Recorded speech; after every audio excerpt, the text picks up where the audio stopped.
Bom, boa tarde a todos. Hoje teremos a última aula, né, da disciplina de Fisiologia Vegetal, aula mesmo assim de conteúdo, né? Vocês devem lembrar, ou não sei, né, se verificaram ali o cronograma.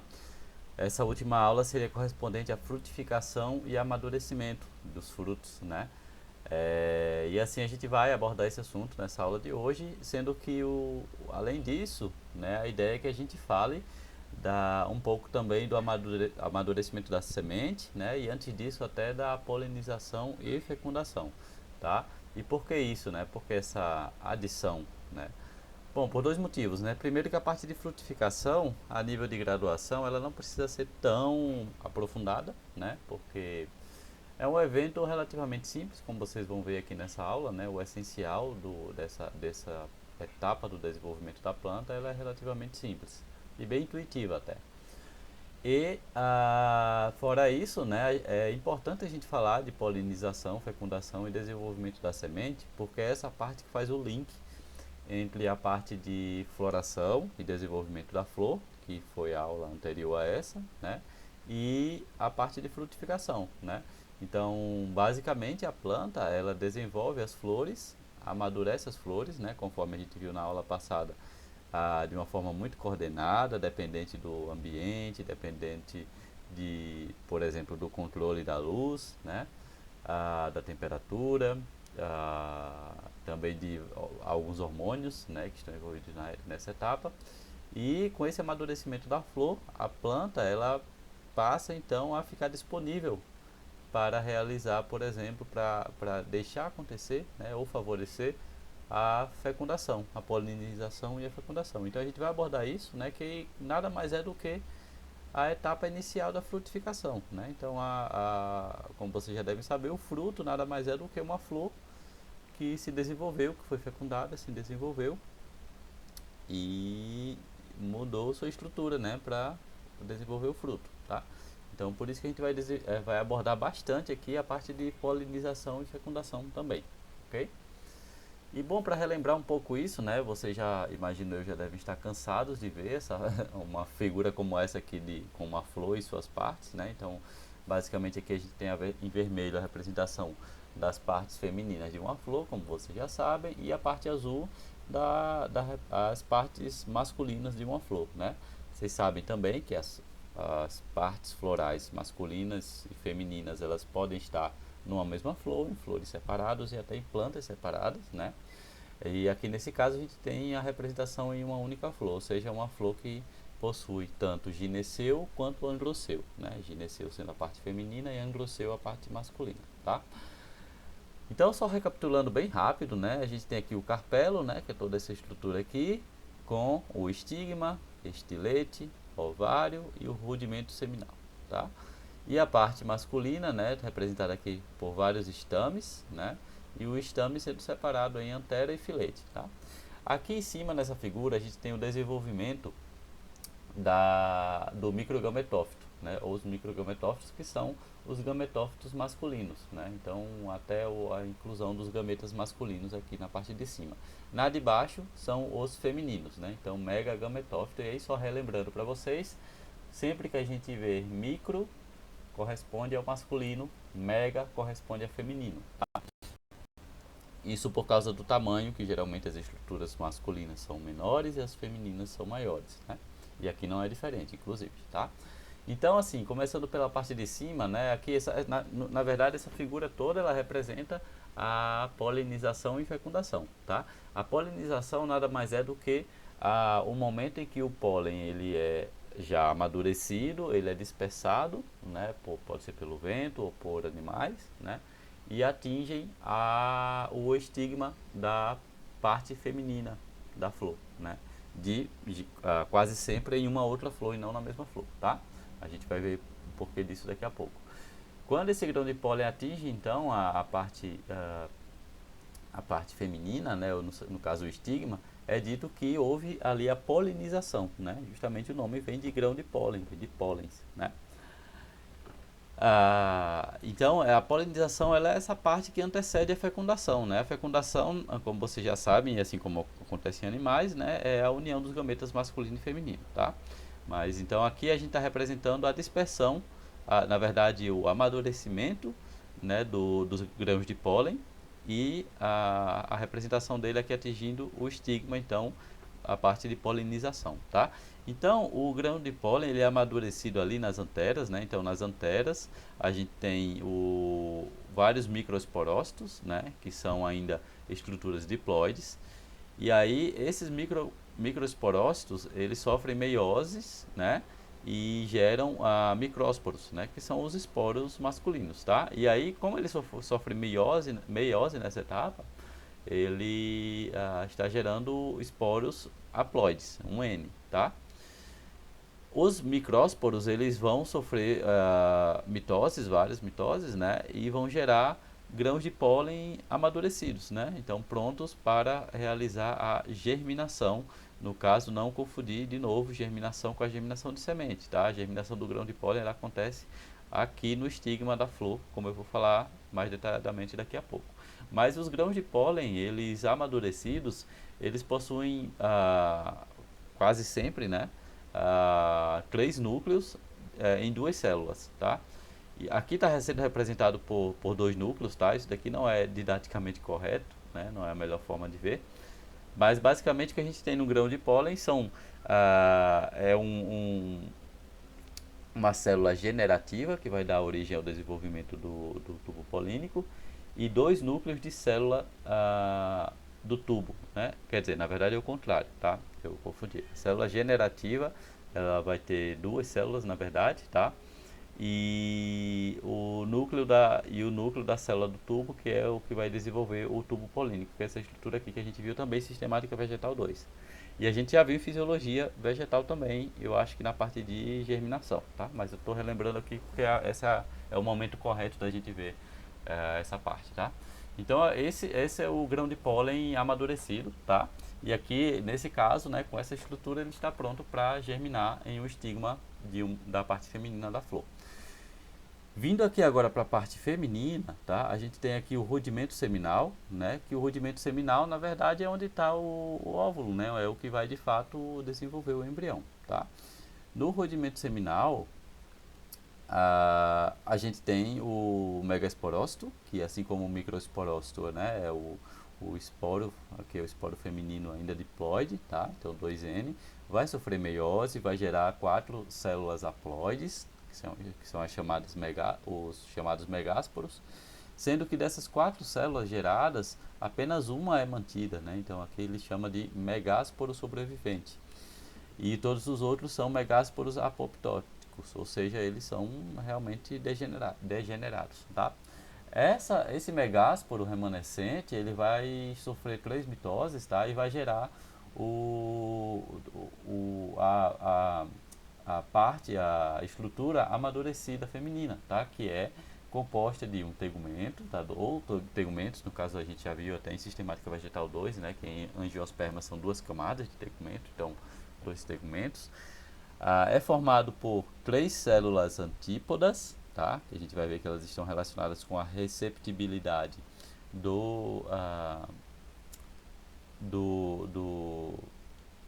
gameta masculino, tá? Desculpa. Então são responsáveis, né, pela nutrição, pelo desenvolvimento, sinalização de todo o processo de fecundação, tá? Assim como as células sinégides também têm esse papel, tá? As sinégides ainda mais na questão de receber, entre aspas, né, as células os gametófitos, os gametas masculinos, na verdade, como eu vou mostrar daqui a pouco. E além dessas 6 células, né, então 3 antípodas, 2 sinégides e uma oosfera, a gente tem uma célula grande composta por 2 núcleos, tá?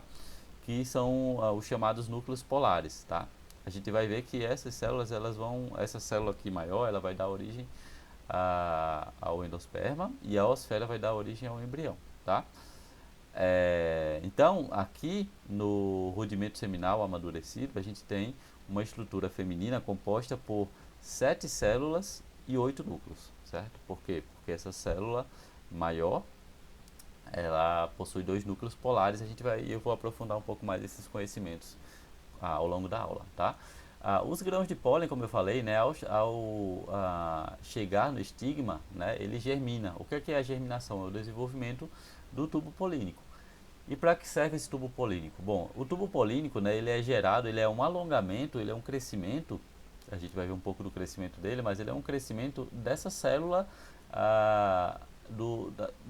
que tem o núcleo da célula do tubo, tá? Então, um dos núcleos que estão no grão de pólen, ele é responsável, né, uma das células que está aqui, ela é responsável pelo alongamento e desenvolvimento desse tubo polínico, tá? Esse tubo polínico, ele serve para levar as células generativas que estão no grão de pólen. Então, essas células generativas, as duas que tem aqui, elas serão levadas, então aqui a gente já vê que está sendo representada aqui, né? Elas vão ser levadas até a oosfera, né? Essas células, elas são nada mais, nada menos do que os gametas masculinos, tá? Também chamados, como a gente já viu, de anterozoides, tá? E aqui representado como espermatozoides, né? Então, assim, a gente tende, até os biólogos, incluindo eu, né? A gente tende a chamar mais espermatozoide quando a gente se refere aos gametas em animais, né? Os gametas masculinos em animais. Só que a rigor, né? Falando aí da nomenclatura mesmo da biologia, espermatozoide também pode ser usado para plantas, tá? Então são os gametas masculinos, certo? Assim como a gente chama os óvulos como os gametas para as plantas, né?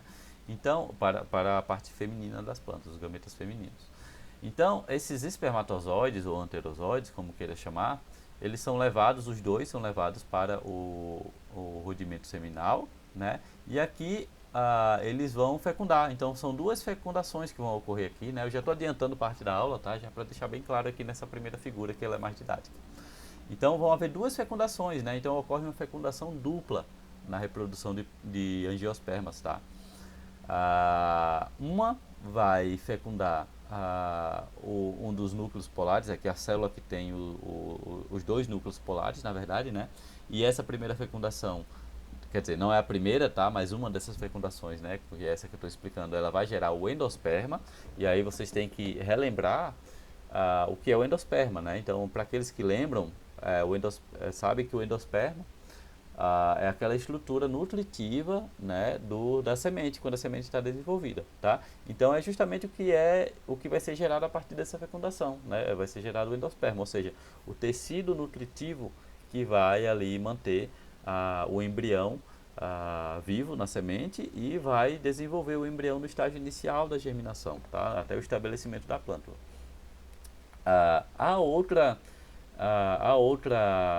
O outro gameta masculino, por sua vez, ele vai fecundar a oosfera, tá? Então aqui na figura mais ampliada, vai fecundar a oosfera, e aí a união da oosfera com esse outro gameta masculino é que vai dar origem ao embrião de fato, né? Então percebam que uma fecundação vai gerar o endosperma e outra vai gerar o embrião, né? E essas duas partes são, se vocês lembrarem da parte de germinação, são o que compõe, né, de fato a semente, né? São as duas principais estruturas das sementes. Então a semente ela possui um embrião e o endosperma, claro, além do tegumento, aí tem as especificidades, né, de sementes diferentes, né? Pode ter carúncula, pode ter o hilo, pode ter, enfim, isso daí depende da espécie, mas essencialmente todas as sementes, até onde eu consigo lembrar pelo menos, possuem um embrião, que é o que vai dar origem à planta, né, de fato, e o endosperma, que é o que vai nutrir esse embrião, tá? Então é disso que se trata essa figura aqui, ela é bem didática, ela já tem aqui um resumão dessa parte de polinização e fecundação, tá? Mas ao longo da aula a gente vai exemplificar mais algumas coisas. Nessa figura aqui, por exemplo, né, aqui percebam que é uma ampliação dessa parte aqui daquela figura anterior, tá? Então é uma ampliação ali do estigma, do início do estilete, tá? E mostrando aqui, bom, aqui é outra espécie, tá? Então aqui também tá sendo mostrado o rudimento seminal, que nessa figura aqui está mais embaixo, mas aqui como é uma espécie diferente já é mostrado aqui, tá? Mas o que eu quero focar é nessa parte de cima aqui dessa figura, né? Que seria essa região aqui, né? Que é a região do estigma, né? Ou estigma propriamente dito. Então o estigma é a parte ali do carpelo que vai receber o grão de pólen, né? Onde o grão de pólen vai aterrissar, entre aspas, né? Então, quando esse grão de pólen ele entra em contato com o estigma, uma série de reações de sinalização, reações químicas, né? E até um pouco de física também acontece ali para que esse grão de pólen inicie o desenvolvimento do tubo polínico, se assim for apropriado, né, para aquela espécie, tá? Então aqui indo nas etapas aqui da figura, né, então o grão de pólen ele primeiro ele se adere, ele hidrata-se, então lembrando o grão de pólen ele é uma estrutura bem ressecada, né, e isso permite até que ele seja dispersado com mais facilidade, né, mas é o grão de pólen ele é ressecado, ele perde água ao longo do seu amadurecimento, né? E ao chegar no carpelo ele é hidratado, porque o carpelo é uma região úmida que possui muita substância, até viscosa, né? Até para facilitar a aderência do grão de pólen, né? Para ele não só bater e sair, mas ele bater e grudar de fato, né? E aí, bom, se tiver todas as condições necessárias, né, a gente vai ver algumas delas ao longo da aula também, esse grão de pólen ele vai germinar, né, e ele vai germinar sobre uma célula epidérmica, que é o que recobre ali o estigma, né, ou papilar, né, desse estigma. A célula papilar, as células papilares, né, são essas papilas mesmo, né, que é presente em muitos estigmas, né, de muitas espécies, e que também facilitam, né, a adesão do grão de pólen, tá? Então, geralmente são substâncias viscosas, como eu falei, grudentas, né? E essas papilas, elas aumentam a área superficial dessa região, né, facilitando com que o grão de pólen fique aderido ali, tá? Uma segunda etapa é o desenvolvimento propriamente dito do tubo polínico, né? Então aqui está descrito que ele invade o estigma, então quando o grão de pólen ele vai sendo desenvolvido, ele vai de fato adentrando o, o estigma, né? O estilete, ao longo do estilete, na verdade, né? Então ele entra no estigma e vai desenvolvendo ao longo do estilete, da parte feminina, no interior da parede da célula papilar, né? E subsequentemente no espaço entre as células voltadas para o trato transmissor. O que isso quer dizer? Que aqui há um direcionamento físico também, tá? Então, o estigma e o estilete, na verdade, eles formam um tubo, né? Então, esse tubo, ele vai direcionando o crescimento do tubo polínico conforme ele vai se desenvolvendo. Não só isso, né? Mas aqui existe muita química envolvida, como eu falei também, né? Então, existem sinais químicos que vão direcionando o crescimento do tubo polínico, tá? A terceira etapa aqui fala que o tubo polínico ele cresce e atravessa a matriz extracelular do trato transmissor rica em nutrientes que conecta estigma, estilete e ovário. Então está falando dessa região aqui, né? Então é uma região assim para favorecer também o desenvolvimento do tubo polínico e direcioná-lo agora para o rudimento seminal, né? Que é a quarta etapa. Então o tubo polínico sai do trato transmissor, né? Que é essa região aqui. Próximo a um rudimento seminal, né? Então ele vai em direção ao rudimento seminal, que é onde está a osfera, né? Que no final das contas é para onde ele quer levar, o tubo polínico quer levar, entre aspas, né? Os gametas masculinos para realizar a fecundação. Não só na osfera, mas também naquela célula central que eu falei, né? Para realizar então a dupla fecundação, tá? Aqui a gente vê esse processo acontecendo de forma mais ampliada, né? Então aqui a gente tem o rudimento seminal, tá? A gente tem aquela célula central, que aqui está sendo representada por um núcleo só, mas lembrando, ela tem dois núcleos na maioria das espécies, tá? Aqui a gente tem aquela tríade de células, né? Duas sinégides e a osfera. As células sinégides sendo aquelas que vão receber as células espermáticas, mas a fecundação vai acontecer de fato na osfera, né? E aqui as células antípodas, né? Que estão envolvidas com outros processos para a manutenção de toda essa estrutura aqui. Então, o tubo polínico ele vai direcionando, né, o crescimento para a região das células sinégides, né, que é onde está próxima à osfera, tá? E nesse processo ele vai levando as células espermáticas, né? Então, os anterozoides ou espermatozoides ou gametas masculinos, como querem falar, tá? Percebam que aqui mostra, evidencia bastante o núcleo do tubo polínico. Então, tudo isso é uma célula só, né? O tubo polínico ele é uma célula só que veio daquela célula que eu mostrei, né? Que é a célula que tem um único núcleo, né? Então, que é desenvolvido e vai levando as células espermáticas juntas, tá? Essa célula é uma célula bem alongada, né? Que vai crescendo e levando as células espermáticas, tá? Claro, tudo isso entra pela micrópila, né? Que a gente já viu isso também, que é a abertura ali do rudimento seminal, né?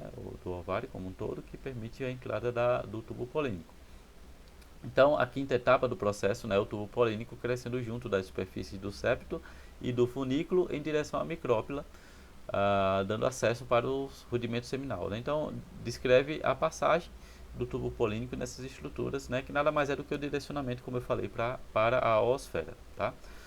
A última etapa é o tubo polínico sendo atravessando, né, a micrópila, que é essa região, essa abertura, né, inicial aqui, penetrando no saco embrionário, que é tudo isso, e entrando em uma sinégide. Como eu falei, as sinégides são as células que recebem, no primeiro momento, as células espermáticas, tá? E aí ele cessa o crescimento e seu ápice rompe para liberar as células espermáticas. Então o que acontece aqui? Né? O tubo polínico ele vai crescendo até o direcionamento nas células sinégides e ao perceber o contato com as células sinégides ele é sinalizado para ser rompido, né? E essa ruptura do tubo polínico vai permitir que as células espermáticas elas sejam liberadas para o ambiente externo e principalmente, né, para a osfera e para a célula central para a realização da fecundação, da dupla fecundação, tá? Uma coisa importante é que, uma coisa importante não, mas uma coisa interessante, né, que de fato assim, o tubo polínico, ele é uma célula grande que inclui duas células, que são as células espermáticas, né? Então são duas células dentro de uma célula, tá? E isso é bem interessante, né, como a evolução permitiu o desenvolvimento de uma estrutura com essa característica, né? Uma coisa bem interessante, tá? Ah, aqui, nessa figura, eu quis evidenciar, né, de forma real, principalmente, um exemplo de um estigma, nesse caso de Arabidopsis thaliana, né, que é aquela planta mais estudada que eu já falei para vocês. Ah, é uma espécie, né, das brásicas, né, uma representante das brásicas, e ela possui essas papilas, essas células, né, das papilas, que favorecem a adesão dos grãos de pólen. Aqui até tem grãos de pólen já, né? Se a gente for ver bem a perto, né, tem grãos de pólen aderido aqui, tá? Fazendo uma visualização em microscópio eletrônico, né, de transmissão, a gente consegue ver o grão de pólen aqui, tá? Então, grão de pólen já aderido ao estigma. E aqui a gente percebe uma coisa, né, que é uma ligação, entre aspas, né, do grão de pólen com o estigma, através de uma substância aqui roxa, né? Essa substância roxa, ela é um aglomerado de moléculas, né, de células, desculpa, de células não, de substâncias que vão favorecer essa aderência, né? Então aqui tem a hidratação dessa região, tem a nutrição dessa região também, né? E isso que permite a adesão do grão de pólen ao estigma e permite a sinalização de que o grão de pólen deve germinar, tá? Então tudo isso acontece aqui. Aqui, por fim, na figura C, a gente tem 4 etapas diferentes, né, de grãos de pólen em estigmas, né, de uma mesma flor, tá? Então, aqui a gente tem a região de aderência, então esse grão de pólen está aderido a uma das papilas do estigma. No segundo, ele está havendo já o processo de hidratação, então, né, após a adesão, a gente tem a hidratação dessa região da papila do grão do estigma junto do grão de pólen, né, isso facilita a adesão e, como eu já falei, facilita a hidratação e o início da germinação, tá? A etapa 3 é a emergência do tubo polínico, que de fato caracteriza a germinação do tubo polínico, tá? Então, o tubo polínico começa a sair, a se desenvolver a partir do grão de pólen e a adentrar no estigma da flor. E 4, né, o crescimento desse tubo polínico em direção ao estileto, até lá embaixo, que aí não está representado aqui, tá? Importante então, né, só relembrando, que eu não lembro se eu falei, os grãos de pólen eles são desenvolvidos, né, e armazenados e amadurecidos nas anteras e podem ser liberados, são liberados e aí podem ser dispersados pelo vento, por animais, né, que justamente caracteriza a polinização até essa etapa aqui que eu estou explicando, certo? Então aqui a gente tem a etapa da polinização sendo fechada, né? Aqui a gente tem só mais alguns extras, né, sobre essa etapa de desenvolvimento do grão do tubo polínico, desculpa. Então só para relembrar, né, como eu já falei, o tubo polínico ele cresce por crescimento apical, né? Então ele cresce no ápice e vai crescendo até atingir ali as células sinégides, tá? Isso envolve, né, uma especialização muito grande dessas células, né? Então são células altamente especializadas, né, que vão favorecer esse crescimento apical, que vão favorecer um alongamento muito grande, né? Esse alongamento do tubo polínico, ele é favorecido por vacúolos ou vacúolos muito grandes, né, que vão preencher aquele espaço e direcionar o crescimento também, tá? Mas tudo é uma coisa programada e uma especificidade dessa célula, tá? Não vou entrar nos detalhes de como isso acontece, tá? Mas é importante que vocês saibam que isso acontece de uma forma ordenada e de uma forma especializada para a célula do tubo polínico, tá? O trajeto do crescimento do tubo polínico é determinado então por estímulos físicos e químicos do pistilo e do megagometófito. Como eu falei, né, o estigma como um todo, e na verdade toda a estrutura floral, ela favorece através de estímulos químicos e físicos, né, que todo o processo aconteça, né? Então, químico no sentido de que existem moléculas ali sinalizadoras, às vezes hormônios ou moléculas de outras naturezas também, que vão permitir a sinalização e a identificação do tubo polínico e vão informar o tubo polínico para onde ele tem que crescer, né, para onde o direcionamento do tubo polínico tem que ser direcionado. E estímulos físicos no sentido de que, como eu falei, né, um tubo com parede e tudo isso direciona fisicamente o crescimento do tubo polínico, tá? Então, esse processo ele é bem ordenado, né? É um processo que não, de forma alguma, acontece aleatoriamente, tá? Desde ali o grão de pólen chegando no estigma até as células espermáticas fecundar a oosfera e a célula central, lá no rudimento seminal, acontece de uma forma muito bem já programada, entre aspas, né? A evolução tratou disso de uma forma muito, como é que eu posso dizer, muito específica, né? Então, é algo muito bem ordenado que faz com que tudo isso aconteça, tá?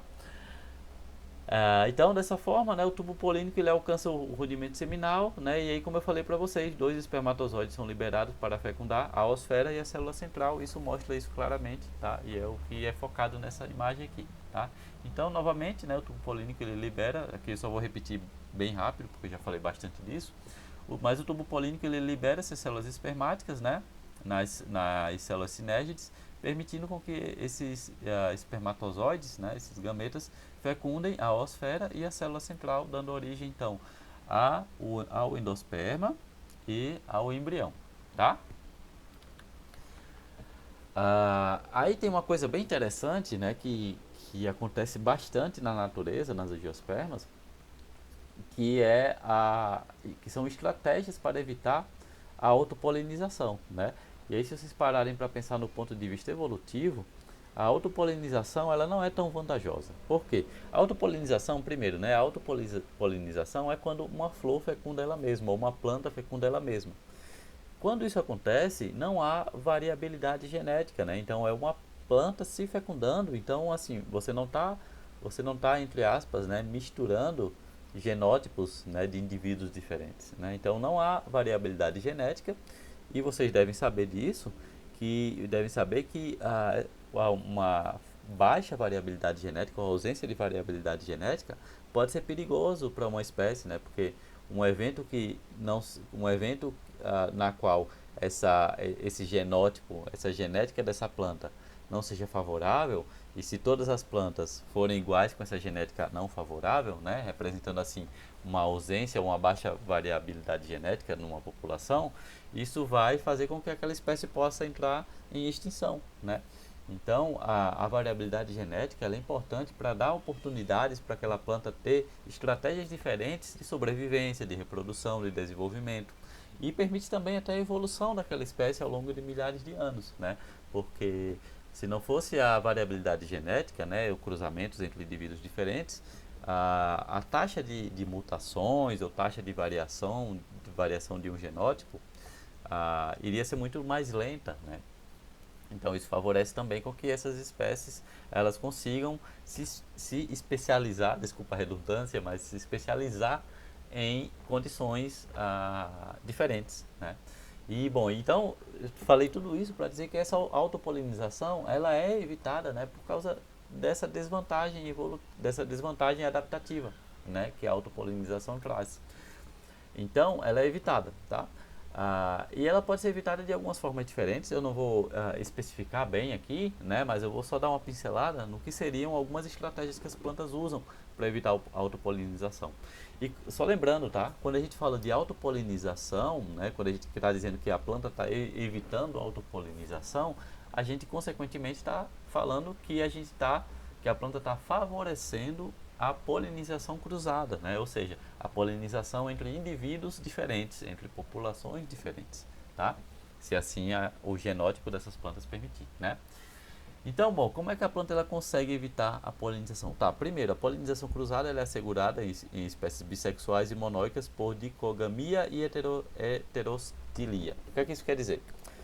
Que espécies que têm em uma mesma flor os dois sexos, ou em flores diferentes, né, mas ainda no mesmo indivíduo, esse indivíduo, essa flor, ela é favorável para ela ter essas estratégias para evitar a autopolinização, né? Então, quando a gente fala de evitar a autopolinização em plantas, a gente geralmente está falando de uma espécie que tem os dois sexos na mesma planta, no mesmo indivíduo, né?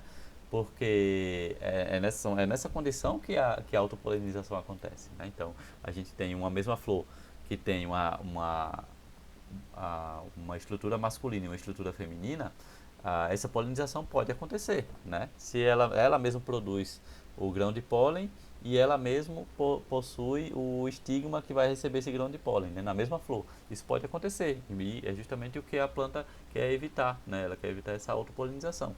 Então, para evitar isso, a gente tem duas estratégias bem definidas já, né? Que são essas que eu trouxe do livro, que são chamadas dicogamia e heterostilia, tá? A dicogamia ela acontece quando a planta ela separa a parte masculina e feminina, separa entre aspas, tá? Mas ela separa o amadurecimento ou desenvolvimento em tempos diferentes, tá? Então a separação espacial. O que é que eu quero dizer com isso, né? Que em um primeiro momento essas plantas, essas flores, elas vão liberar o pólen, mas não é nesse momento de liberação de pólen que ela vai estar apta a receber esse pólen no estigma, tá? Então o estigma ele vai estar, entre aspas, fechado, né? Então a gente sabe que as plantas elas conseguem modular ali os tecidos, as estruturas, todo o metabolismo, né, para favorecer todos os eventos que acontecem nela. E com isso não é diferente, né? Com a receptibilidade desses pólenes não é diferente no estigma. Então, na dicogamia, a planta ela pode primeiro liberar o pólen e manter o estigma não receptivo para esses grãos de pólen liberados, né? Então, aqui a gente tem essa representação. Então, aqui essa planta na esquerda está liberando os grãos de pólen e em outro momento, quando o grão de pólen já for dispersado, ela tem a receptibilidade do estigma iniciando. Então, isso facilita com que esses grãos de pólen, com que o grão de pólen que seja germinado aqui, seja na verdade de uma outra flor, de um outro indivíduo, né, na verdade, né? E não do mesmo indivíduo, tá? E aí, pode ser o contrário também, né? Tem espécies que elas primeiro induzem a receptibilidade do estigma, né? Então elas tá sendo representado aqui, né, por esse estigma mais aberto. E aí, em um segundo momento, ela fecha o estigma, porque já pode ter até recebido ali o grão de pólen para fecundação, né? E em um outro momento que ela libera o grão de pólen, né? Então ela vai coordenando ali quando ela abre o estigma e quando ela libera pólen, né? E esses dois tipos de dicogamia, né? Se é iniciada a liberação do pólen primeiro ou a receptibilidade pelo estigma primeiro, né? A gente diz que a flor ela é protânglica ou protogínica, tá? Protânglica é quando primeiro ela libera o grão de pólen, né, e depois ela inicia a receptibilidade pelo estigma. E a protogínica é quando ela primeiro libera o estigma, né, e depois ela libera os grãos de pólen, tá? O nome não é tão complicado de decorar, tá? Protânglica, então pró vem primeiro, de ânglica de angloceu, né, o anglo, que é um prefixo que representa o masculino, né, de anglo. Então, a protânglica, então pró-ânglica, né, que é primeiro a parte masculina que seria a liberação dos grãos de pólen. E no segundo caso seria a flor protogínica, né? Então, progínica, né? Gínica vem de gineceu. Então, primeiro feminino, depois masculino, tá? Essa é uma estrutura, né? Então, é uma estrutura que separa temporalmente esses eventos, tá? Uma segunda estratégia é a heterostilia, que eu falei já, mas eu não expliquei ainda, que é uma separação mesmo espacial, né? Uma dificuldade, ou não vou dizer dificuldade, né? Mas uma adaptação que a flor faz para dificultar, sim, a autopolinização, né? Como é que isso acontece? Por exemplo, a planta ela pode colocar ou crescer, né? Ou desenvolver o seu colocar o seu estigma lá em cima, enquanto as anteras ficam mais embaixo, ou o contrário, né? Claro, não é tão eficiente quanto esse primeiro caso, né? Porque ainda assim pode favorecer aqui, né? Pode ocorrer de forma não tão difícil a autopolinização, mas querendo ou não, isso dificulta a autopolinização, né? E aumenta um pouco mais o índice de polinização cruzada, tá? Então o estigma pode ficar mais no alto do que as anteras ou vice-versa, tá? E aí dificulta de forma espacial mesmo. Ok? Então são duas estratégias para favorecer a polinização cruzada ou dificultar a autopolinização, né? A gente está falando aqui de eventos contrários, então acaba sendo a mesma conclusão, tá? Continuando, a polinização, né? Ela não acontece de qualquer maneira também, tá? Na flor, né? Ela pode ser, por exemplo, negada, entre aspas, tá? Então, um grão de pólen, ele pode ser recebido pelo estigma, mas sinais químicos de autoincompatibilidade podem fazer com que as condições ali não favoreçam o desenvolvimento daquele grão de pólen, não favoreça o desenvolvimento do tubo polínico, tá? Então, bom, o que é que isso quer dizer, né? Que a autopolinização ela é reduzida pela esterilidade masculina citoplasmática. Então, a gente está falando de um evento de esterilidade masculina, ou seja, o grão de pólen não se desenvolve, ele fica estéril, né? A qual pode ser revertida, desculpa, por uma classe de genes restauradores da fertilidade. Não vou entrar no mérito aqui de quais genes, de quais são as proteínas, quais são os sinalizadores, quais são as proteínas receptoras, tá? Não vou falar nada disso, mas o que é importante vocês saberem? Que existem moléculas, proteínas que vão receber sinais, né? Essas proteínas que eu estou falando são essas aqui, que vão receber sinais presentes nesses grãos de pólen, né? Justamente essas proteínas elas vão dizer qual é o tipo de grão de pólen que está chegando aqui. E essas proteínas, seja do grão de pólen, né, esses sinais do grão de pólen, quanto as proteínas receptoras, elas são regidas ali pelos genes, né? Então são genes que, claro, vão favorecer ou não a expressão para a tradução dessas proteínas, né? Então o que está acontecendo aqui é isso, né? Então é um aparato proteico, tanto do pólen quanto do estigma, né? Que vão ter os receptores, que essa ligação ou não vai informar se aquele grão de pólen ele deve ser recebido ou não, entre aspas, né? Essa autoincompatibilidade ela impede bioquimicamente a autopolinização em angiospermas, tá? Como é que se dá, de forma muito resumida, essa autoincompatibilidade? Bom, só repetindo, né? O grão de pólen ele possui proteínas ligantes, aqui nesse caso é SR1, tá? Mas isso não vem ao caso, depende da espécie, depende de várias coisas. Mas o fato é que o grão de pólen ele tem estruturas proteicas, principalmente, né? Que vão se ligar ou não a receptores no estigma, tá? Quando acontece uma ligação, né, desses ligantes do pólen com a proteína receptora do estigma, a flor ela identifica qual é aquele grão de pólen, identifica que ela não quer desenvolver aquele grão de pólen, então ela bloqueia, ela inibe que aquele grão de pólen se desenvolva, tá? Ou seja, que gere o tubo polínico, que germine o tubo polínico, tá? Já o contrário acontece, né, em outros tipos de grão de pólen que podem favorecer o desenvolvimento desse grão de pólen. O que é que está acontecendo aqui na verdade, pessoal? Aqui a gente pode ter dois grãos de pólen da mesma espécie. Na verdade, isso só vai acontecer se for da mesma espécie, né? Então, o grão de pólen ele é específico para um estigma, tá? Existem exceções? Existem, né? Quando é cruzamentos entre espécies diferentes. Mas aqui já é já é uma conversa muito genética, né, para a nossa aula de fisiologia vegetal. Mas o que acontece é assim, que quando o grão de pólen de uma espécie ele chega no estigma, ele pode ser, ele pode ter uma carga genética diferente de outro grão de pólen da mesma espécie, né? Ou seja, a gente está falando aqui de gametas, a gente está falando de células haploides, né? Então, mas cada uma tem a sua própria variabilidade genética. Então, um grão de pólen que vem de uma planta X não é exatamente igual ao grão de pólen que vem de uma planta Y, né? Eles são da mesma espécie, tem um genótipo 99,999 sei lá quantos por cento igual, mas tem aquele 1%, né, ou, no caso menos 0,0001%, que é um pouco diferente, que é justamente o que dá a variabilidade genética, né, dentro de uma espécie, dentro de uma população. E aí, nessa variabilidade genética é que a gente pode ter essas diferenças que vão informar essa compatibilidade ou não com o estigma, né, dentro desse grão de pólen e o estigma. E isso é o que permite, como eu ia falar, que permite dizer se é interessante receber aquele grão de pólen ou não, porque assim a planta reconhece se aquele grão de pólen é da mesma planta ou se é de outra planta, né?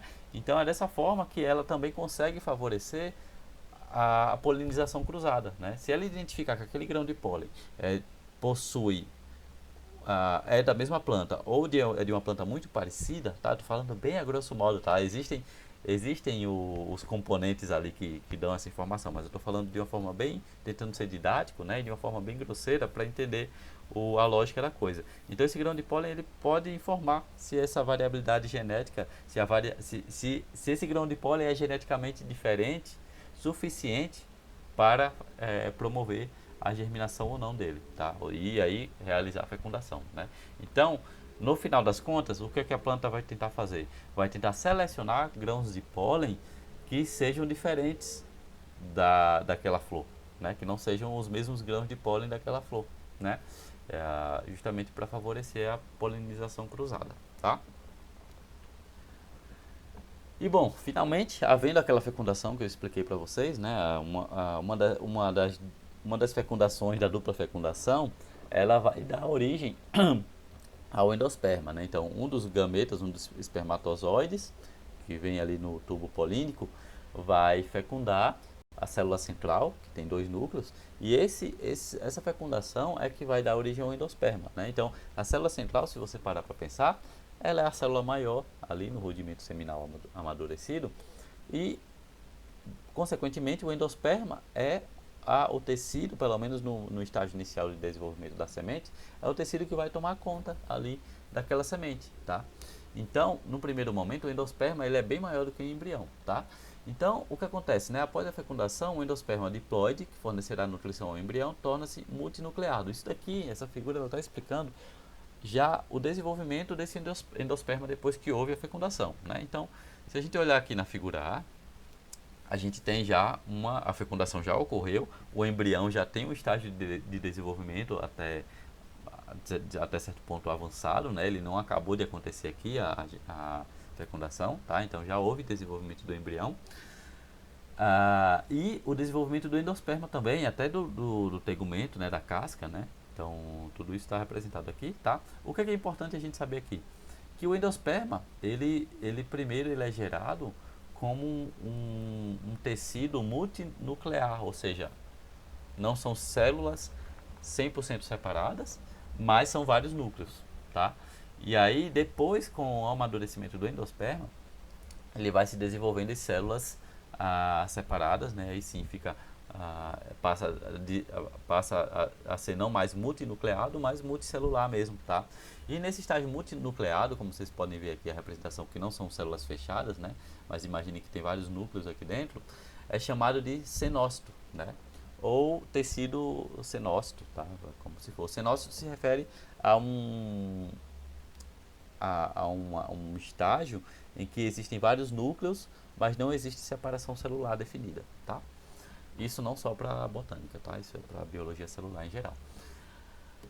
Aqui a gente tem uma representação de fato, né? Não mais no esquema, mas de fato do que acontece na planta, né? Um coramento em microscópio, que a gente consegue ver um embrião de forma bem clara, em estágio de de desenvolvimento em torpedo, que é algo que a gente vê no ensino médio, né? E o endosperma é representado aqui, tá? Então todas essas estruturas, né, a gente consegue ver a micrópila. Não vou entrar no que é o cordão pigmentado, calasa, tá? Isso daqui já é muito específico. Mas o que é importante vocês verem aqui é o desenvolvimento do endosperma, do embrião e dos tegumentos, né? No caso de angiospermas, a gente viu que o tegumento, que é essa camada de célula que forma a casca, né, ela é dividida em pelo menos duas regiões, tá? Uma interna e uma externa, que é o que separa, por exemplo, das gimnospermas, né? Isso não acontece nas gimnospermas, que também tem sementes, mas é um outro tipo de desenvolvimento, como a gente já viu em sistemática vegetal 2. O embrião, ele cresce em algumas espécies, tá? Que a gente está falando de Arabidopsis, e acontece eu acho que em todas as eudicotiledôneas, ou pelo menos na maioria, né? Que esse embrião ele vai crescer muito, né? E aí para crescer, ele vai utilizar as reservas do endosperma.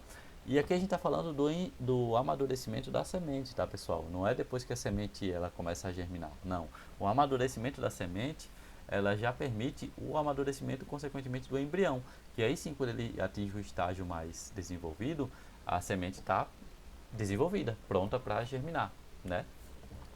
E isso é diferente em outras espécies, tá? Não lembro se eu coloquei aqui, coloquei. Em outras espécies, né?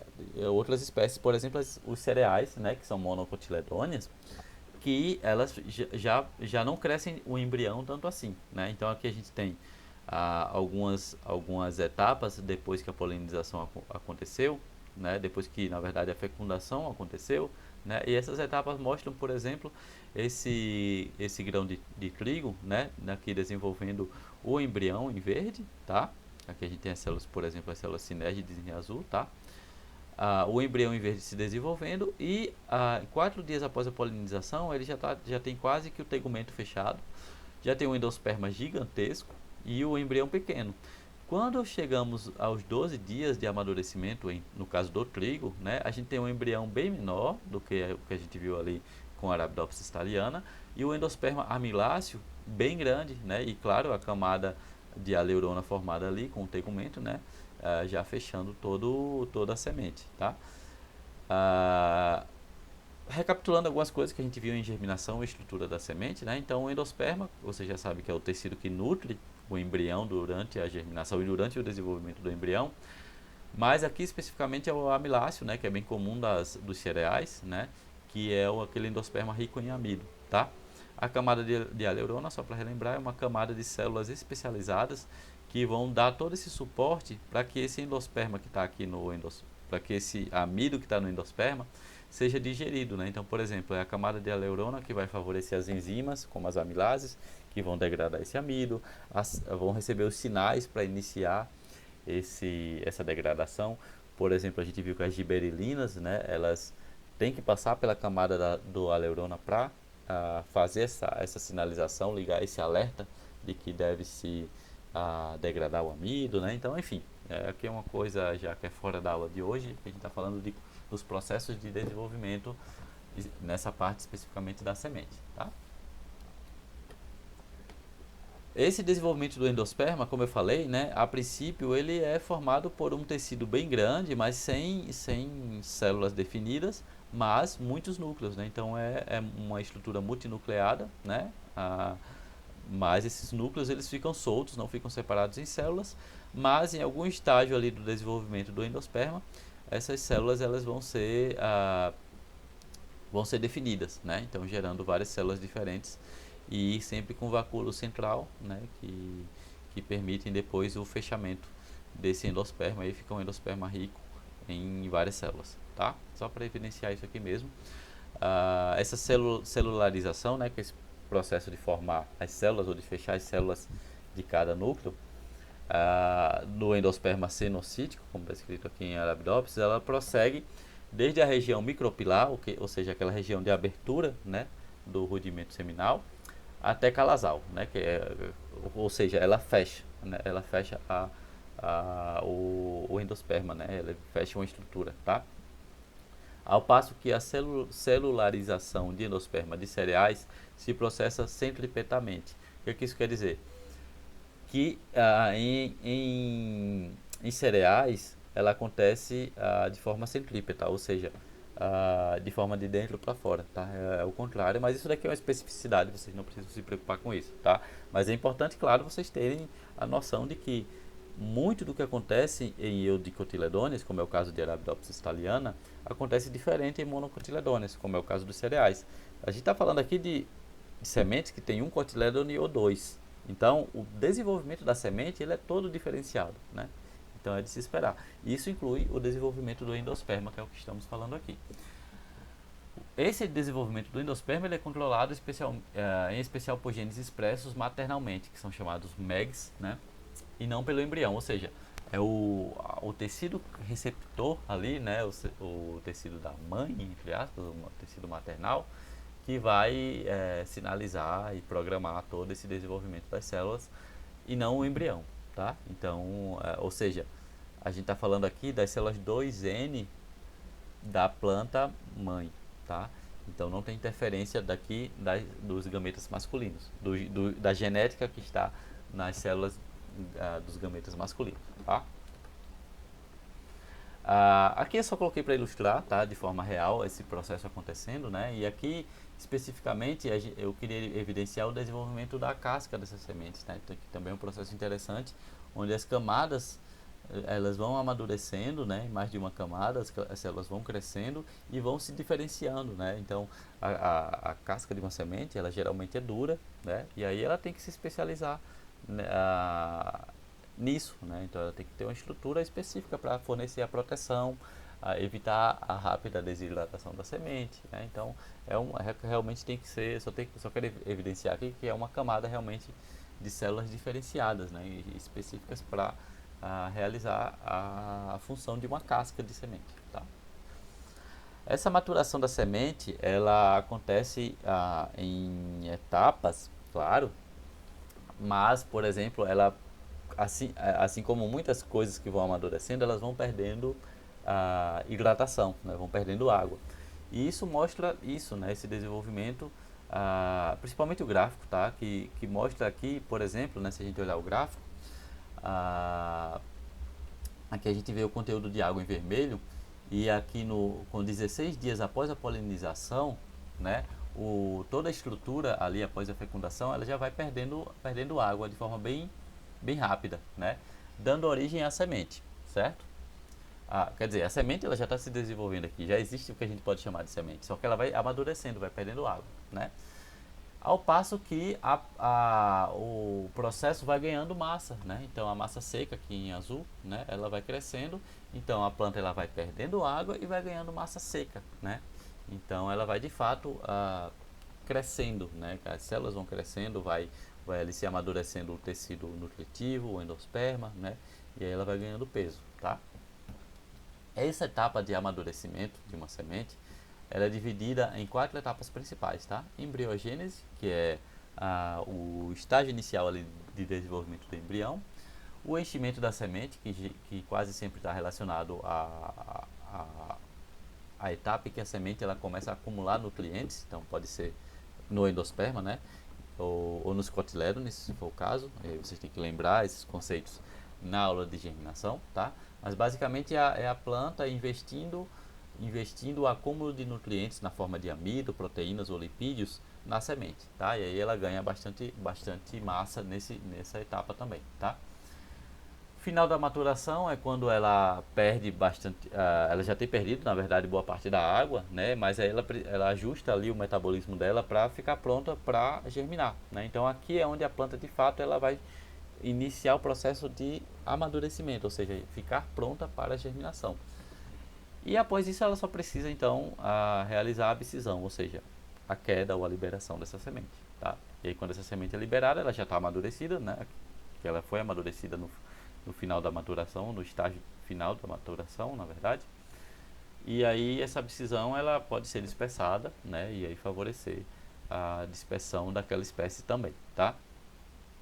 Bom, aqui eu vou falar bem rápido, tá? Mas basicamente nesse processo a planta ela ganha uma alta tolerância à dessecação, então ela fica, entre aspas, mais resistente à dessecação, justamente porque ela foi programada para isso, né? Ela resseca porque ela quer ser dispersada através do vento ou através de animais, né? E depois ela teria que ser reidratada para iniciar a germinação, né? E aí vocês vão lembrar das explicações de germinação, onde elas vão ser reidratadas e vai ativar ali o metabolismo de germinação dessas plantas, tá? E o tempo para 50% da germinação ele oscila ao longo do processo, mas a maior chance de germinação ela acontece ali a partir dos 32 dias após a polinização, né? Então, quando a planta ela já entra ali no final da maturação propriamente dita, tá? Então, vocês vejam que o estágio de maturação, ela, obviamente, né, ela garante ou favorece o sucesso de germinação daquela semente, tá? Não é só a observação que eu coloquei aqui, que o enchimento da semente e a conquista da tolerância à dessecação sobrepõe-se em muitas espécies, né? Então, lembre-se sempre que esses conceitos que eu explico aqui, eles variam ao longo das espécies, né? Então, tem espécie que ela vai ganhar água mais rapidamente, tem espécie que vai ganhar massa mais rapidamente, tem espécie que primeiro vai acontecer uma coisa, né? Vai favorecer mais um desses eventos e depois o outro. Isso depende da espécie, tá? Aqui especificamente a gente está falando de Medicago truncatula, né? Que é uma espécie bem estudada, certo? Mas é só um exemplo dessa espécie, tá? E que isso fique claro para vocês. Mas tenham em mente que toda semente, para atingir a maturação, ela tem que perder a água e ganhar massa seca, ela tem que crescer, tá? E vão passar por essas fases, tá? Aqui a gente tem, né, o exemplo dessas fases passando. Então a planta ela vai, a semente ela vai amadurecendo, né, e vai perdendo clorofila que está ali presente no, no ovário, né, e tudo, e ele vai perdendo clorofila e vai amadurecendo, né, e aqui vai acumulando os nutrientes. Então aqui no caso a semente estaria pronta para germinar, tá? Bom, agora falando finalmente especificamente dos frutos, tá? Claro que tudo isso tá dentro da parte de frutos, né? Porque é o que vai dar origem ao desenvolvimento do fruto. Mas falando do fruto mesmo especificamente, né? Do órgão fruto, a gente começa aqui a aula, tá? Então o que é que a gente tem aqui, né? A gente tem já mostrei essa figura para vocês, eu acho, tá? Mas aqui a gente tem a representação de que os frutos, eles vão depender, a morfologia do fruto vai depender da morfologia da flor, né? E vocês sabem que o fruto, ele é o estágio onde a flor ela foi fecundada e se desenvolveu no fruto, né? Então, cada espécie tem sua flor, tem sua morfologia floral, e por ter sua morfologia floral, vai ter sua morfologia de fruto diferente também, né? Então, aqui a gente tem, por exemplo, a flor da ervilha, né? Com o rudimento seminal todo ali alinhado, né? Distribuído de forma em linha, vários estames, um estigma. E quando há a fecundação aqui, o que é que a gente tem? Tem o fruto da ervilha em formato de vagem, né? Então, aquela pontinha ali do fruto da ervilha nada mais é do que o que era o estigma, e aqui o pedúnculo ou pedicelo, né? Que se mantém, tá? Mas perceba que em algumas espécies isso, a pontinha ali, né, que a gente tem do fruto e o pedúnculo ou pedicelo, ele acontece acontece de uma forma um pouco mais bagunçada, né? Então, por exemplo, aqui na flor da framboesa, né, que é uma flor que tem agora vários estigmas, né, também vários estames, essa flor ela vai gerar, quando for fecundada, um fruto, né, com vários frutículos, na verdade, né, que é o caso também do morango, né, esqueci da framboesa, como essa daqui, né, esqueci o nome do outro fruto, mas enfim, né, esses frutos que tem várias bolinhas ou vários frutículos mesmo, né, a palavra correta é frutículo na botânica.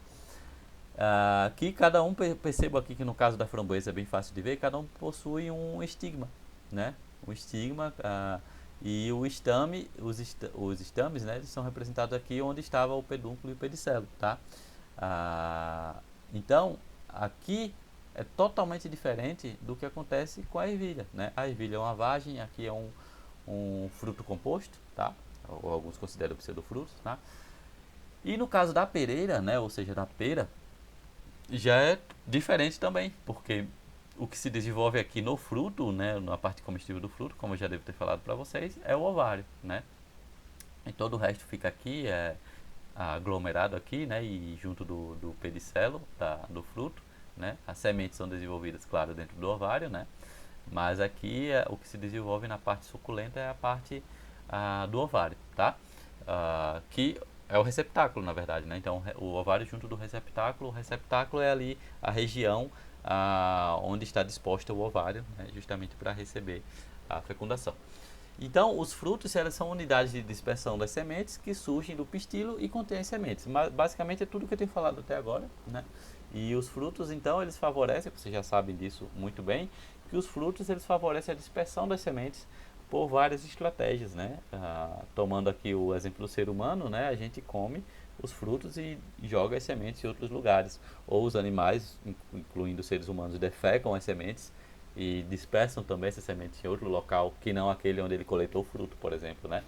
Fora, né, que existem os frutos especializados para serem dispersados pelo vento, dispersados pela água, dispersados se aderindo a pelos de animais, enfim, né? As estratégias são múltiplas e vocês já sabem disso. A gente vai ver algumas coisas no próximo semestre em ecologia vegetal, tá? Vocês vão ver, né? Bom, são várias estratégias, mas querendo ou não, o fruto ele é responsável por ajudar a dispersar as sementes, tá? Quanto ao amadurecimento do fruto, vocês devem saber, né, e é uma coisa bem lógica até se a gente parar para pensar, que os frutos eles começam pequenos, verdes, bem amargos e bem rígidos, né? E conforme eles vão amadurecendo, eles vão mudando de cor, em muitos casos, não em todos, claro, mas em muitos casos, né? Então eles passam de verde a uma cor mais vibrante, geralmente, tá? Os frutos vão amadurecimento, vão amadurecendo, então vão ficando mais mole, né? Eles vão ficando mais moles, mesmo menos rígidos, né? Os frutos, eles vão muitas vezes tendo um aroma específico, um cheiro específico, tá? E vão crescendo de tamanho. Não sei se eu já falei isso, tá? Espero que eu não esteja repetindo nada. Mas é basicamente isso, tá? Isso é bem intuitivo, né? A gente vai aprendendo isso desde criança, né? Cada fruto tem a sua especificidade, mas isso que eu falei, ele abrange quase que todos os frutos, né? Então, o crescimento, a mudança de cor, a mudança de aroma e mudança de sabor também, tá? E o amolecimento, né, da estrutura do fruto também. E tudo isso está vinculado, tá, pessoal? Então, assim, ó, se a gente pegar anatomicamente, o que a gente tem é isso aqui, né? Então, a gente tem, né, no estágio mais inicial, a gente tem células bem condensadas, né? Então, a gente tem menos células e células menores, e conforme o fruto vai amadurecendo, né, essas células elas vão principalmente ganhando tamanho, tá? E lembre-se, né, aqui a gente tem as várias camadas dos frutos, e lembre-se, né, vocês devem lembrar isso de anatomia vegetal ou morfologia, talvez, que o fruto ele é dividido em exocarpo, mesocarpo e endocarpo, né? Então a parte mais externa do fruto, a parte mais mediana, ou que geralmente é a mais suculenta do fruto, e o endocarpo que é que geralmente não, ele é sempre aquele que está aderido às sementes, tá? E juntos, né, essas três camadas elas formam o pericarpo, tá? Então isso acontece em todas as camadas, né? Esse crescimento e esse alongamento celular acontece em todas as camadas, mas principalmente no mesocarpo, que é justamente a parte mais suculenta, a parte mais saborosa, né? Que a gente utiliza para comer mesmo, né? E tudo isso está junto, né, num processo inteiro que expande várias enzimas, muitas alterações metabólicas. Eu não vou focar nisso nessa aula, tá? Mas isso é um assunto bem completo. Se a gente for ver os olhos, por exemplo, de pós-graduação, né, em disciplina de metabolismo vegetal ou fisiologia vegetal mais aplicada, né? Até disciplinas específicas sobre frutos, né? Até na agronomia a gente tem alguns casos. Não sei se na agronomia daqui da UFS tem, mas tem cursos de agronomia que veem só amadurecimento de frutos, né? Então eles veem bem especificamente o que acontece metabolicamente falando, né? Anatomicamente falando também. Mas enfim, o que eu quero dizer é que tudo isso envolve mudança de metabolismo, né? Então a planta ela está regendo ali alterações metabólicas para favorecer a expansão dessa célula, e aí envolve vários daqueles hormônios, e aí vocês voltam na aula de hormônios e olham lá os hormônios envolvidos com isso, tá? mas a giberelina é um dos grandes atuantes nesse processo de amadurecimento. A gente tem o etileno, que eu vou falar daqui a pouco também, tá? Mas isso, a gente está falando aqui da parte de sinalização agora, né? Mas se a gente for falar da parte metabólica mesmo, de alteração da estrutura do fruto, a gente tem, por exemplo, ali as expansinas, né? As enzimas que vão degradar substâncias nesse fruto, que vão permitir, por exemplo, que sejam gerados substâncias que deem esse sabor específico aos frutos amadurecidos, a essa coloração. E aí vocês sabem que coloração envolve atrair polinizadores que vão dispersar as sementes que estão dentro do fruto, né? E enfim, né? É toda uma coisa ecológica, tudo isso acontece para favorecer, na maioria dos casos, favorecer a dispersão, né? Tanto a questão da cor quanto a questão do aroma, principalmente esses dois, né? E o tamanho também para chamar mais atenção. Então, tudo isso acontece de forma muito coordenada na planta, tá? Então, se a gente for ver, por exemplo, alguns casos específicos, né? Então, os frutos carnosos, eles passam por amadurecimento, que envolve mudança de cor, amolecimento altamente coordenado e outras mudanças, que é exatamente o que eu estava falando agora há pouco, né? Isso envolve, por exemplo, né, ácidos, açúcares voláteis, determinando o sabor de frutos carnosos maduros e imaturos, também casando com o que eu falei, né? Então, é um desenvolvimento de em várias vias metabólicas diferentes, tá? Então, quando a gente fala, por exemplo, de ácidos, açúcares e voláteis, a gente está falando das substâncias que dão o sabor àquele fruto, né? Então, a gente tem, principalmente, né? Estou pegando aqui os frutos mais adocicados, que é mais fácil entender.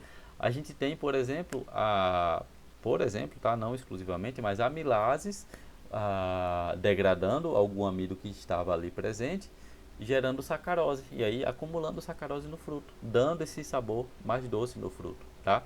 Mesma coisa, frutos mais ácidos, né? E aí envolve questão metabólica que a gente viu até em fotossíntese, né?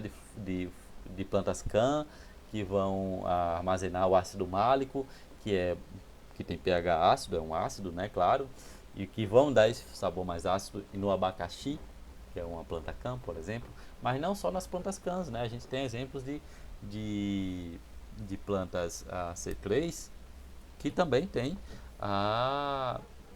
um sabor mais ácido, né? O caso do limão, laranja, né?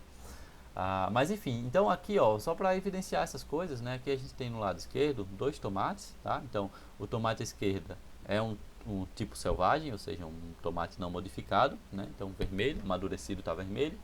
E à direita é uma planta geneticamente modificada com níveis reduzidos de expressão de um gene, aqui nesse caso tá, a fitoendossintase, que é um dos genes responsáveis pela coloração vermelha, né? Ou seja, a coloração vermelha do tomate, na verdade, ela é favorecida pelo licopeno, né? É o licopeno que permite essa coloração e ela é evitada aqui, tá? No caso do mirtilo, isso tá envolvendo o acúmulo de várias outras substâncias, né? E aí, desculpa pessoal, tive que dar uma saída aqui. Nos frutos do mirtilo, voltando, tá? Ele acumula também substâncias que vão dar o sabor, que vão favorecer o acúmulo dessa coloração, né? Que são antocianinas, várias diferentes, tá? Antocianinas são moléculas, são pigmentos, né? Que estão envolvidas até com absorção de luz, tá? Com fotossíntese, mas principalmente, né? Nessa parte de chamar atenção e ter essa coloração chamativa para os frutos, né, do mirtilo especificamente, mas vários outros, né, que vocês imaginarem de fruto com essa coloração roxa, vocês podem ter certeza que é um acúmulo grande de antocianinas ali, tá? E também estão envolvidas com sabor, né? Outra coisa, deixa eu passar aqui. Aí sim, falando do etileno, né?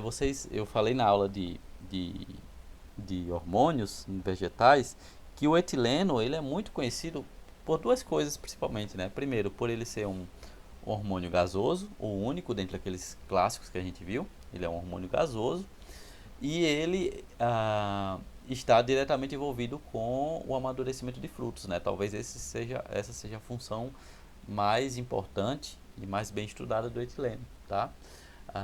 E bom, claro, se a gente mexe nas concentrações de etileno no fruto, a gente vai mexer ali em se ele vai amadurecer antes ou depois, né? Eu até falei na aula passada que, por exemplo, né, as plantas, quando elas estão amadurecendo, amadurecendo porque elas estão sob efeito do etileno. Então, o etileno ele favorece o amadurecimento, né?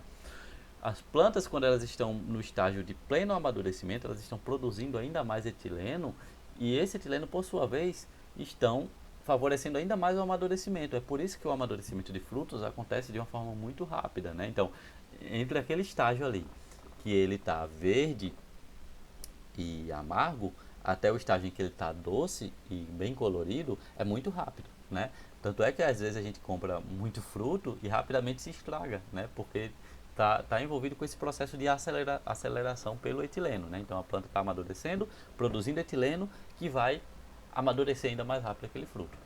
E é por isso também que o etileno, por ser gasoso e por ser produzido de forma intensa nessa fase, quando a gente coloca frutos em amadurecimento perto de um fruto verde, esse fruto em amadurecimento ele vai favorecer o amadurecimento mais rápido do fruto verde, tá?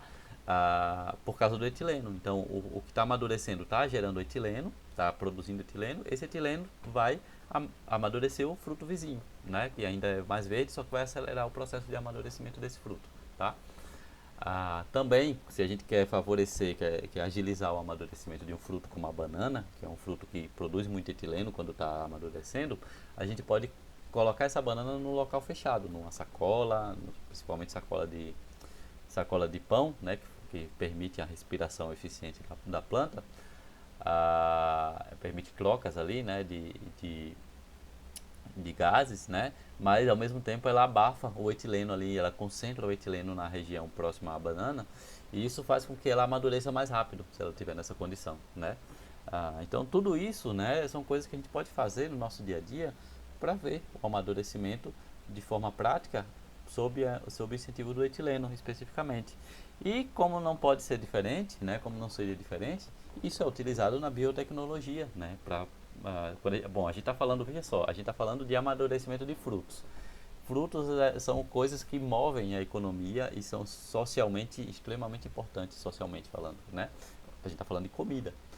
Ah, então, é claro que a gente iria direcionar a ciência, a pesquisa, para a manipulação da ocorrência do desenvolvimento desses frutos, né? Acelerar em alguns casos, desacelerar em outros casos, aumentar a produção de sacarose, aumentar a produção de algum ácido de algum fruto, aumentar a coloração, diminuir a coloração, mudar de cor, que seja, né?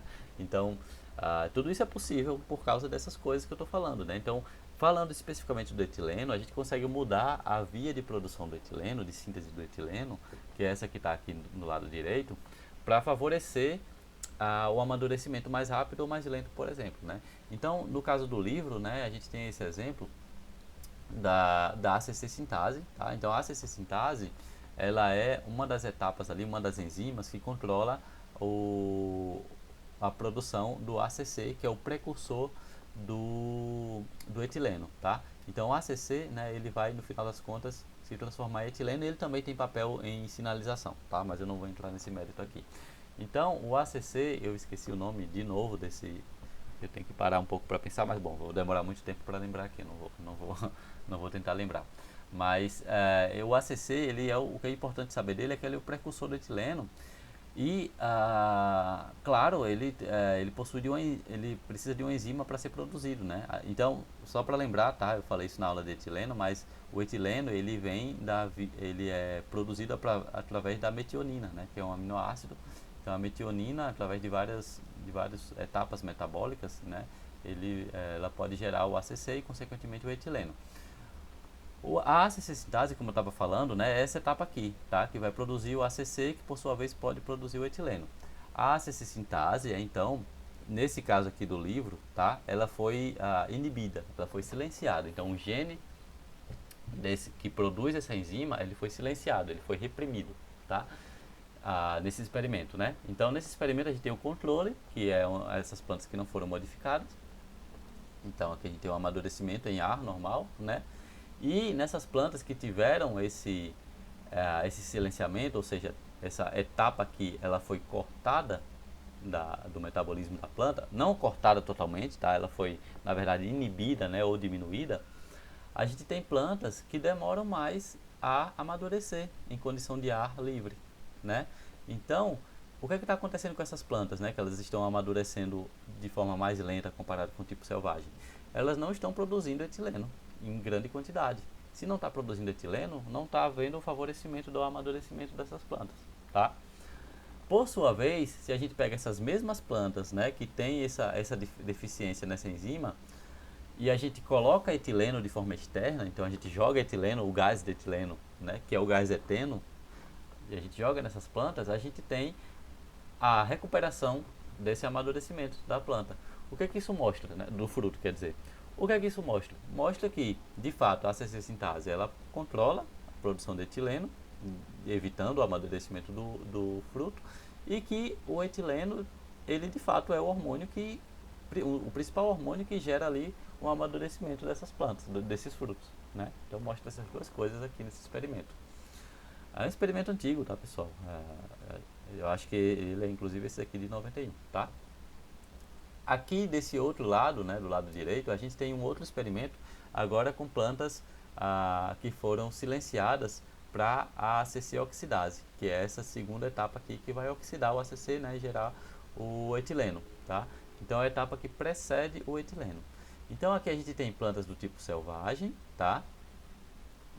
Que elas são amadurecidas muito mais rápido, então elas até estragam, não sei se está estragado aqui, né, mas você vê claramente que as plantas estão, os frutos estão mais frágeis, mais amolecidos, né, e aí se a gente tira essa etapa aqui, né, a gente tem frutos maduros, mas não extremamente maduros como é esse caso. Então aqui já tem um interesse econômico importante, né, onde as plantas elas parecem permanecer por mais tempo nessa etapa de fruto maduro, mas não extremamente maduro ao ponto de ser danificado no transporte ou por pragas, né, fungos, bactérias que incidem ali.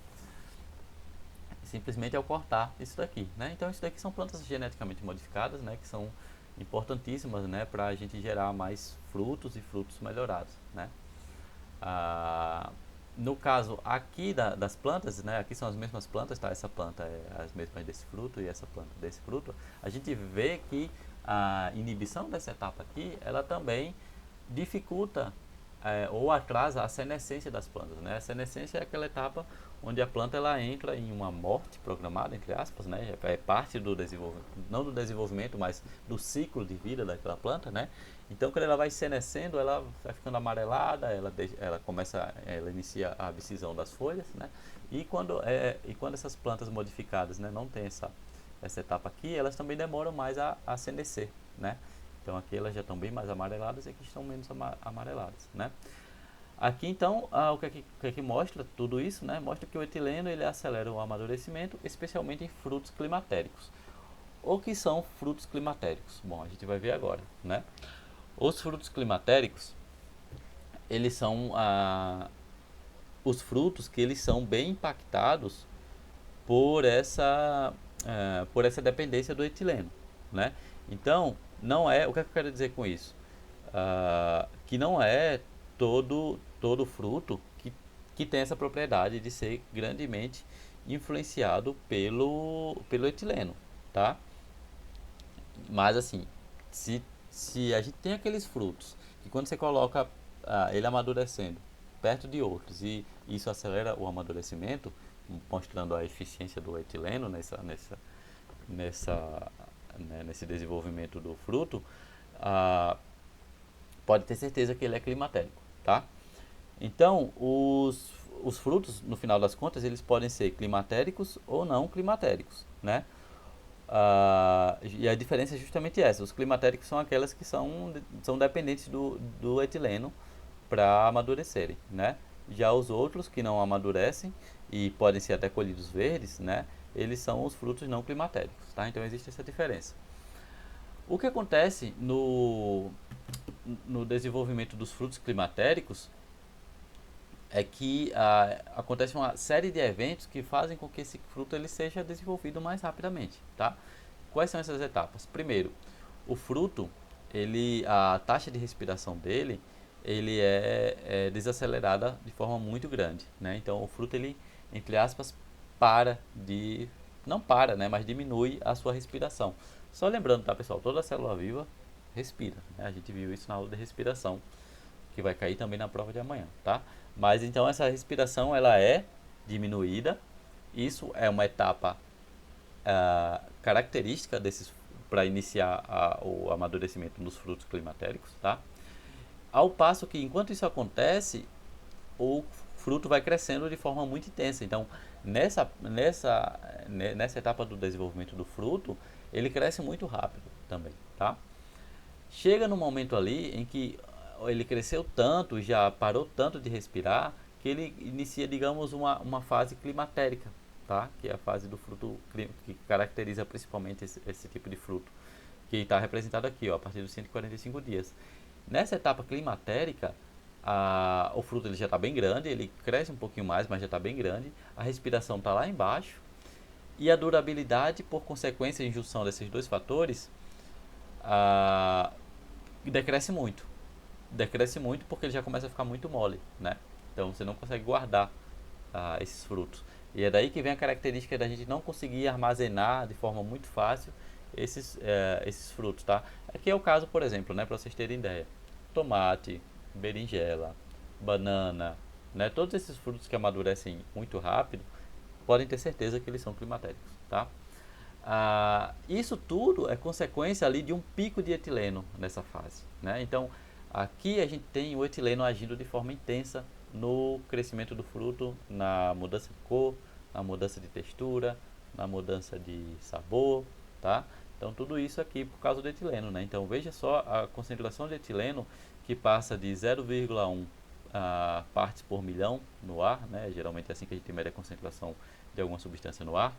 Então, 0,1 ppm até mais de 100 ppm. Então, aumenta mais de 1000 vezes a concentração do etileno, tá?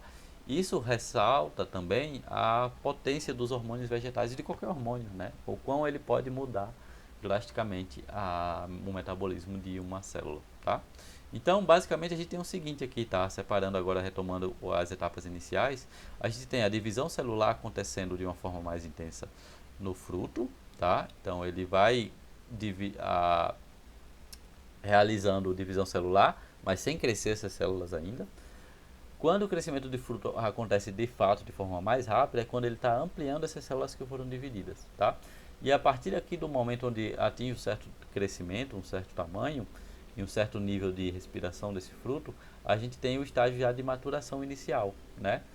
A partir daqui, então, tem o amadurecimento e finalmente a senescência. A senescência tem muito a ver ali com com também o final da durabilidade, né? A durabilidade do fruto já está muito baixa, então ele vai senescer. A planta como um todo tende a senescer, na verdade, né? Se for uma planta anual, por exemplo, ou bianual, tá? Outra coisa interessante é que existe um pico de respiração, tá?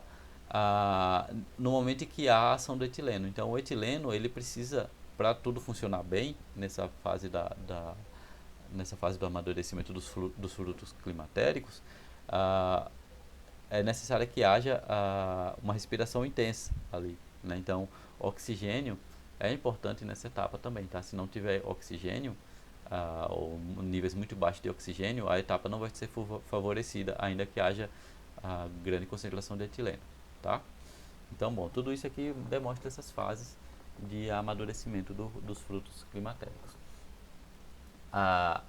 Bom, então, como já ficou bem claro, eu acho que com tudo que eu falei até agora, os mecanismos moleculares, né, eles acontecem de uma forma muito importante, como tudo na biologia, né? Mas o que eu quero dizer é que é uma rede muito grande de metabolismo, né, que governam tudo isso. Então, tem hormônio, tem molécula relacionada aos carboidratos, à coloração, ao aroma, ao crescimento das células. Tudo isso é uma rede gigantesca, né, de regulação.